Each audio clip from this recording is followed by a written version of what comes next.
কিছুদিন আগে আমি রান্না করেছিলাম এই সেই পুঁই শাক, আমার গাছের ছাদে হয়েছে, কত সুন্দর দেখুন। চিংড়ি মাছ দিয়ে আমি ডাঁটা দিয়ে রেসিপি বানিয়েছিলাম, আজকে ইলিশ মাছের মাথা দিয়ে বানাবো। আজকে আর শুধু ডাঁটা নয়, পাতা সমেত দেবো, পাতাগুলো খুব সুন্দর।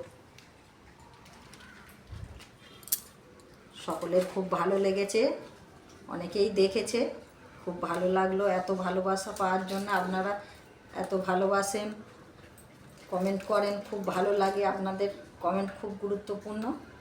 দেখুন আমি এটা দিয়ে আজকে ইলিশ মাছের মাথা দিয়ে পুঁই শাক বানাবো।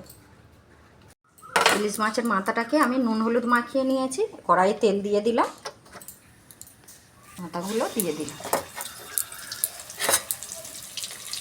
ভালো করে ভেজে নেবো।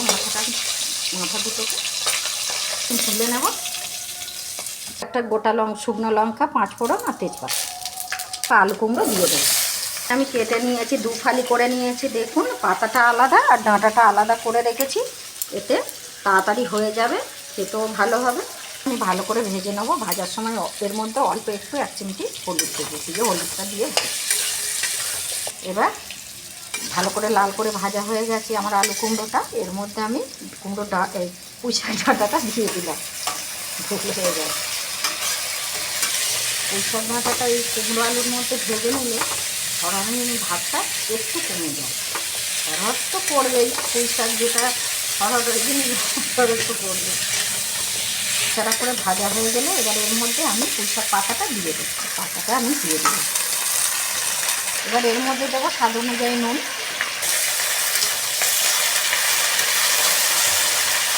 শাকটা নরম হয়ে গেছে, এবার এর মধ্যে দিয়ে দেবো আমি হলুদ গুঁড়ো, জিরে গুঁড়ো, লঙ্কা গুঁড়ো দিয়ে দেবো। বাটা সবটা দেবো না, আমি ওই 1 চামচের মতো দেবো। 1 চিমটি কাঁচা লঙ্কা বাটা দিলাম।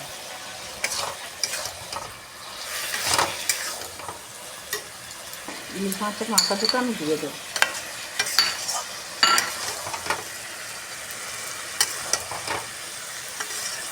আমি দিয়ে দেবো 1/2 চামচের মতো চিনির দানা। আপনারা চাইলে চিনির দানাটা নাও দিতে পারেন, স্বাদ তো একটু চিনি দিলে ভালো লাগে। নাড়াচাড়া করে ভালো করে কষাবো। এগুলো নরম হয়ে গেছে, একটু খুন্তি দিয়ে করলেই নরম হয়ে যাবে। ধনে দিলে করে কষিয়ে নিতে হবে। আমার দেখুন ভালো করে কষানো হয়ে গেছে। এবার এর মধ্যে আমি জল দেবো, যেহেতু পুঁই ডাঁটাটা একটু অনেকটাই সেদ্ধ হয়ে গেছে কষাতে কষাতে, তবু আর একটু সেদ্ধ হবে, আমি জল দিয়ে দেবো। দিয়ে দিয়েছি, আমি একটু ঢাকাটা দিয়ে দিই, তাড়াতাড়ি হয়ে যাবে।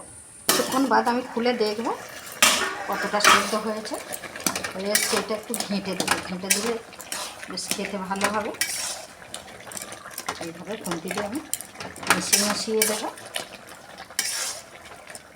ঠিক আছে, ঘেঁটে ঘেঁটে দিয়েছি দেখুন। এবার আমি নামিয়ে নেব। ঠিক আছে, আমার আজকের রেসিপি ইলিশ মাছের মাথা দিয়ে পুঁই শাকের ঘন্ট।